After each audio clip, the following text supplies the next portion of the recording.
my message is that women will neither be politically or economically empowered except very strong actions are taken in that direction. It doesn't happen automatically.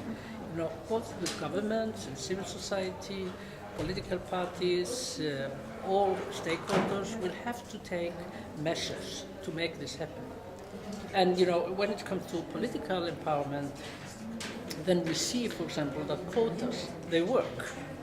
They really work, but they have to be carried out in a very specific manner. So it cannot be just about 30% of the whole list. It has to be 30% of the leading seats on the list. So otherwise, and we have seen happening in some countries, is that women sit at the bottom, 30% at the bottom. So it has to be, very specific measures taken to make this happening. And quota is one of these measures that can be used and have been used effectively in many countries. No country can shy away from really increasing the level of women in parliament and government wherever decisions are made. I don't know exactly, how. I don't know your ideas about this, or I don't know exactly how the legislation is in Georgia. But it needs to be quite strict, and there need to be strong either incentives or fines if political parties do not act in accordance with the legislation.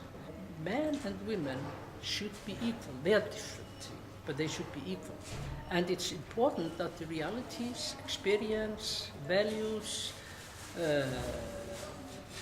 objectives, perspectives of women are reflected in decision making at the same time as men's realities and objectives and perspectives are reflected.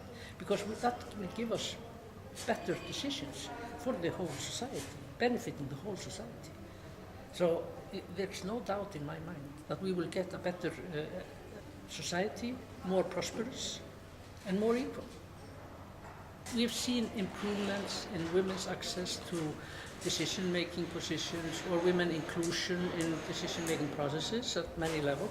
But when it comes to peace and security, that's where we really see few women participating in both peace negotiations, peace building, reconciliation processes, and women are very few signatories. I think only when we look at signatories, I think in the last year or two, it was only like 7% of them were women. So we really need to increase the number of women in this, because they are living there in the communities. They are facing the burden of conflicts. They are carrying it on their shoulders. They're experiencing that in their everyday life, and they need to be represented at the table where decisions are made.